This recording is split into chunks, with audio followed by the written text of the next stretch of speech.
Bonjour et bienvenue dans cette nouvelle vidéo. On est toujours en Côte d'Ivoire, mais cette fois-ci, on n'est pas là pour parler ni du foot ni de la CAN. Aujourd'hui, on va vous parler d'une autre passion, une passion même personnelle d'ailleurs, qui est partagée par encore plus de monde que le foot, je crois. C'est la passion du chocolat.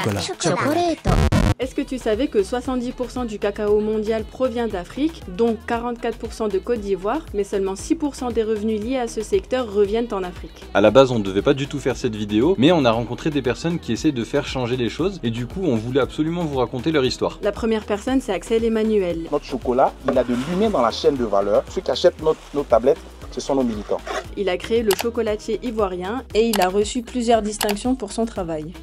Donc Axel, il a une vraie conviction qu'il nous a partagée, c'est que l'Afrique, elle peut pas se contenter juste de produire le cacao et de ne pas bénéficier en réalité de tout ce que génère comme revenu l'industrie du chocolat dans le monde. D'abord, le cacao, il va prendre 18 mois pour sortir, minimum. Ça, c'est une race de Côte d'Ivoire qu'on appelle cacao Mercedes, sinon 3 ans. Après ça, la récolte, là, on casse la cabosse, on fait la fermentation 7 jours, on laisse un autre jour pour reposer, on le met au soleil pendant 10 jours. Et donc, après tout ce travail, c'est indigne de payer le cacao à 1 € et des broutilles. Donc pour lui, il faut qu'on fabrique du chocolat. Cette idée, elle part d'un constat simple, c'est que historiquement, l'Afrique produit le cacao, produit les graines, les fèves et vend la matière brute. Mais on ne trouve pas d'industrie en fait qui transforme cette matière brute pour en faire le chocolat, le café, etc.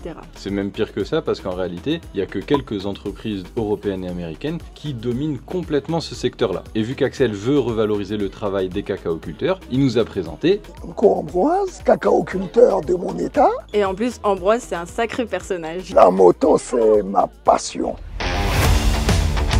Ambroise, c'est un monsieur qui a 70 ans mais qui en fait 40 de moins. Elle m'a fait l'honneur de me saluer avant de voir le chef de l'État. Il a eu 1000 vies avant de se retrouver dans la culture du cacao et il a été sacré en plus de ça meilleur cacaoculteur au monde en 2019. Il nous a reçus dans son exploitation pour nous parler du cacao.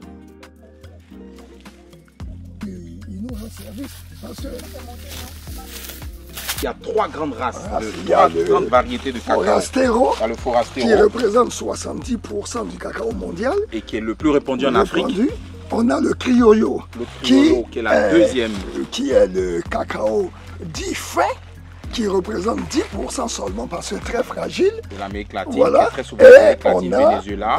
le Trinitario qui va faire 20 à 30%, Et c'est la qui race est hybride. l'hybride naturel entre le Forastero et le Criollo.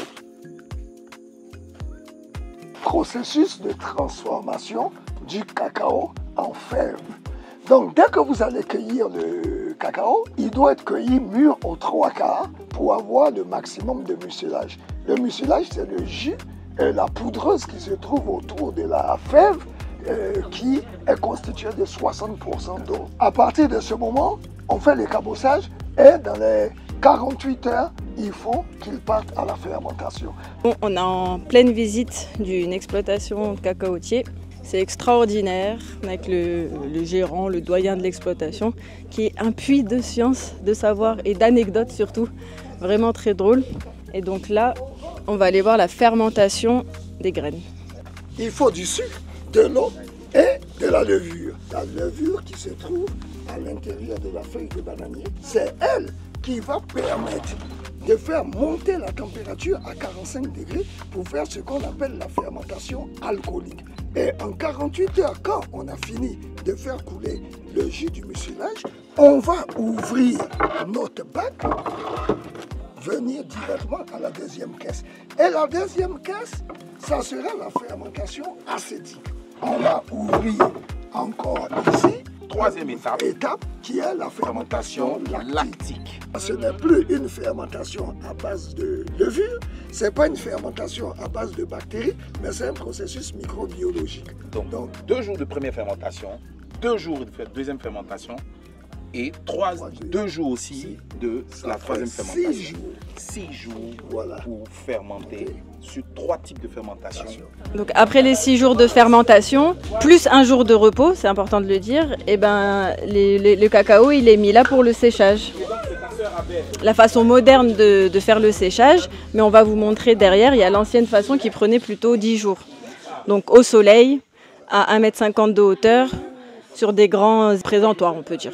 Et là, dans la chambre, là, il fait extrêmement chaud.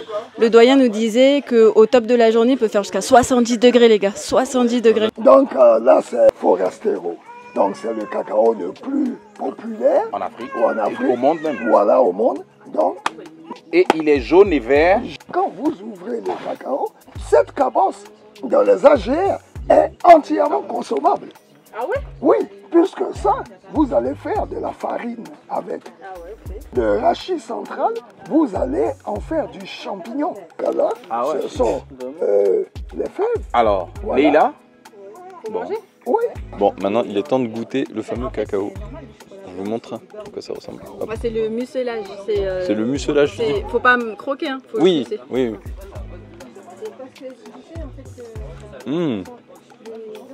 Ça me rappelle. Moi, ça me rappelle un peu la mangue. Ah, peut-être. Comme un bonbon, on dirait un bonbon. C'est hyper sucré, hyper frais. Ouais, c'est très frais, c'est vrai. Très très frais. Après vous avoir montré la plantation, après vous avoir expliqué le mécanisme de fermentation, vient l'étape, pas la plus importante, c'est pas vrai, mais vient une étape primordiale, c'est la fabrication du chocolat. Donc là, on a un petit atelier et j'avoue que j'ai hâte de goûter. Beaucoup d'experts s'accordent à dire que le chocolat en 2050 va disparaître. Il va se raréfier parce qu'en 2050, on a 10 milliards d'habitants. Les cacaoculteurs que vous voyez là, ce sont des hommes ivoiriens qui ont une moyenne d'âge de 45 ans à 50 ans. En 2050, ils auront 80 ans là. L'espérance de vie des Africains, c'est pas 80 ans. Hein. Donc leurs enfants ne vont pas accepter 1 euro et des broutilles dans 30 ans. Donc c'est indigne de payer, après tout ce labeur et tout, payer le cacao à 1 euro et des broutilles. Notre chocolat, il a de l'humain dans la chaîne de valeur. Ces femmes qu'on a formées ici à Abidjan, au Congo et partout en Afrique, c'est un chocolat militant.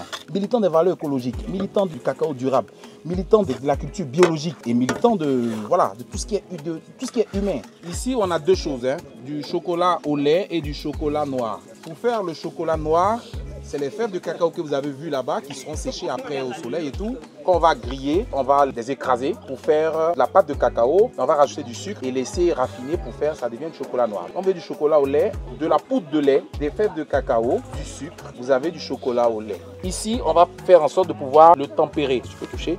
Comment? Froid. Voilà, donc on dit froid de marbre. On va prendre le chocolat noir, inverser carrément, juste un bout, pouvoir le travailler. On va maintenant l'étaler pour qu'il baisse la température parce que le chocolat, lui, le marbre est glacé. Ces mouvements-là vont contribuer à baisser la température parce que le chocolat, il a été fondu, il est chaud. Si vous le mettez comme ça dans le moule, il ne sortira pas du moule. Quand est-ce qu'on sait que c'est prêt qu'on peut mettre dans le moule? Quand tu soulèves et la pâte, ça fait floulou là.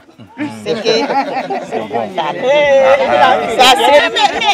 Il faut parler comme tu dis. Voilà, c'est ça. C'est comme ça. C'est une technicité que même les grands chocolatiers ne maîtrisent pas. C'est quelque chose, ça devient comme ça. Tu soulèves là, ça descend. Donc il faut essayer de soulever, on va faire un peu sur le... Nous là, on se débrouille. On n'est pas allé à l'école, on n'est pas parti à l'école, on n'a pas fait l'école. Donc on se débrouille comme ça. Donc prenez nos Français là comme ça. Leïla est prête pour le démoulage. Ça là, Paris. Naturel. Elle n'aime pas le chocolat même. Ah là. Amine, il va adorer.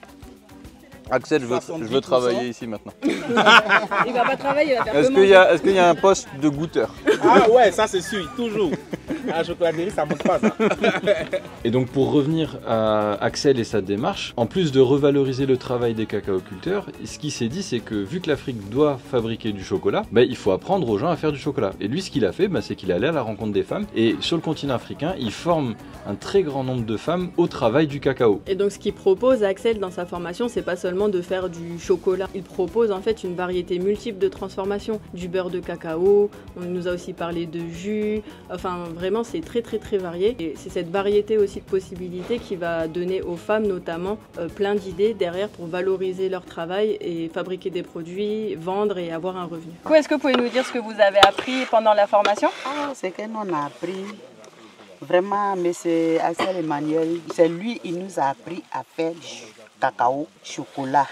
Le première année, on est parti faire ça à Zaïgué. Nous on est parti faire ça à Zaïgué. Première formation, chocolat, du beurre de cacao. Et puis on a fait du savon, de cacao, potage. Donc à partir de ce jour, on est en train de faire ça un peu. À chaque fois qu'il vient, il nous appelle, on vient. Nous on adore ça parce que on sait que demain là, nous aussi là, grâce à lui, on va évoluer pour aller à la Nova. Qu'est-ce que vous aimez, le chocolat au lait ou le chocolat noir? Ah, chocolat noir, chocolat au lait, on aime tout ça là. Le beignet, du déguet, du savon, tout ça là, on aime ça. Vraiment, on adore ça. On a fait yaourt, chocolat ici. On a fait du galette avec du poudre de cacao là. Tout ça là, on a fait. C'est quoi votre projet idéal? Vous aimeriez faire quoi? Qu'est-ce que vous aimeriez faire? Chocolat là, on veut faire. Chocolat, cacao granulé, on veut faire ça. Avec du savon là. Ce que nous on a besoin, on veut du machine. Des matériels pour travailler avec les usines. Voilà. On veut faire ça. Parce qu'aller là où on est là, on ne peut rien faire. Parce qu'on n'a rien pour faire chocolat. Sincèrement, c'est que M. Emmanuel nous a montré. On a aimé ça même. On veut faire, mais on n'a pas les choix. Il n'y a pas de matériel. Comme ça, la main là, ça ne donne pas beaucoup. Mais si ça est les matériels, peut-être, ça peut donner. Tu vois, le travail avance. Sinon, on aime les mains là, c'est très lent. Ça est devenu glouloulou. On n'a pas dit glouloulou, il dit flouloulou. Il faut dire, c'est ça même qui est bon. Faut les laisser, tu les vois comme ça là. Et ce projet, aujourd'hui on vous en parle, c'est un projet qui est en cours, qui est vivant, qui avance, mais qui a aussi des besoins. Par exemple, les femmes qu'on a rencontrées et que vous venez de voir en vidéo, elles ont plein d'idées, elles ont plein d'envies, elles ont envie de monter un petit atelier, un petit laboratoire pour pouvoir fabriquer leurs produits, pouvoir les vendre. Donc elles ont des besoins. Donc c'est un projet qui a besoin de soutien en fait de manière continue. Et si ça vous intéresse et que vous voulez apporter votre pierre à l'édifice d'une façon ou d'une autre, on vous met en description les contacts du chocolatier ivoirien pour vous orienter justement et pour aider ces femmes-là qui veulent se lancer dans cette entreprise. L'agriculture, il faut le faire d'une manière innovante, d'une manière nouvelle. Je reviens à une agriculture qui est l'agriculture de la grand-mère, c'est-à-dire l'agriculture biologique. L'homme n'a pas besoin d'autant de production pour pouvoir nourrir l'humanité. Il faut qu'on quitte l'agriculture conventionnelle pour revenir à l'agriculture de la biodiversité, de l'agriculture durable, de l'agriculture équitable. Voilà pourquoi je travaille avec ces femmes, avec ce personnel que vous voyez là.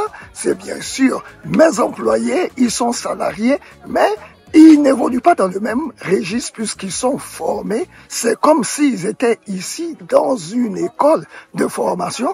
Par la suite, ils seront réaffectés dans des plantations où ils deviendront des responsables, où ils gagneront mieux leur croûte que d'être ouvriers agricoles tout le long de leur vie. Les femmes ici sont dans des activités génératrices de revenus, les AGR, où j'obtiens des financements extérieurs qui leur permettent, pourquoi pas, d'avoir du matériel, de s'installer, de produire, de se faire connaître et autres. La Côte d'Ivoire est premier producteur mondial de cacao, mais le cacaoculteur ne voit même pas le diable pour lui tirer la queue. Et il faut que ça change. Il faudrait qu'on vive de ça. Et si l'Occident ne le comprend pas maintenant, il n'y aura plus de chocolat pour leurs enfants demain. Pour vous partager notre retour suite à cette expérience, donc nous ça fait 1 an qu'on voyage maintenant, on vous a déjà partagé des initiatives similaires, peut-être plus sur Instagram, peut-être pas forcément sur YouTube, mais on a quand même fait beaucoup de visites comme ça, beaucoup de rencontres, et c'est vrai que cette rencontre-là, elle nous a ces rencontres-là, au pluriel d'ailleurs, elles nous ont particulièrement marqué parce qu'on est convaincus et on a vu directement finalement l'impact qu'un achat responsable, qu'une contribution au travers d'une visite, etc., pouvait avoir sur plusieurs personnes en fait. Là en l'occurrence, moi en tant que grand consommateur de chocolat, moi je me sens directement concerné. Je sais que des fois tu peux acheter du chocolat en Europe, tu te dis mais en fait ce que je paye sur ma tablette, mais en fait là c'est choquant de se dire ok mais en fait ce qui revient à la personne qui fait le travail, qui cultive, qui passe 18 mois finalement entre la plantation du cacaotier et la récolte de la fève, c'est énorme. Et de se dire qu'il n'en retire qu'une infime partie, c'est vraiment choquant et nous ça nous interpelle vraiment. Du coup on voulait vraiment vous en parler parce qu'on trouvait cette initiative très positive, très sympa et vraiment très impactante aussi. La consommation, c'est pas juste j'achète du chocolat, je le mange, c'est que derrière ton geste, derrière ton achat, Il y a toute cette chaîne-là. Des fois, on achète des produits équitables sur les paquets. Ouais. On sait qu'il y a une histoire qui est racontée, Voilà. mais de le voir et de venir ici C'est- pour le c'est vraiment- constater, voilà. ça Parce fait que la moi, je dis différence. toujours, Moi, j'ai décidé, j'ai vous tout y allez claqué tous. pour me mettre à l'agriculture. C'est ça. Donc, Moi, tu voilà. vois, c'est ce que Bon, on espère que cette vidéo t'a plu. Si tu as des questions ou des commentaires comme d'habitude, hop, tu nous écris tout ça, puis on en discute, on échange. On te met bien en barre d'infos toutes les informations sur le chocolatier ivoirien, donc Axel, ce qu'il fait, ce qu'il propose, les visites qu'il propose dans les exploitations, etc. Bon, et comme d'habitude, n'hésite pas à liker, à t'abonner, à commenter. C'est toujours un plaisir d'échanger avec vous. Et nous, de notre côté, on va continuer à visiter la Côte d'Ivoire et on va reprendre évidemment nos activités footballistiques. À croire que c'est nous qui participons à la CAN. C'est clair. Bon, bah prenez soin de vous. Prenez soin de vous. À bientôt. Yeah.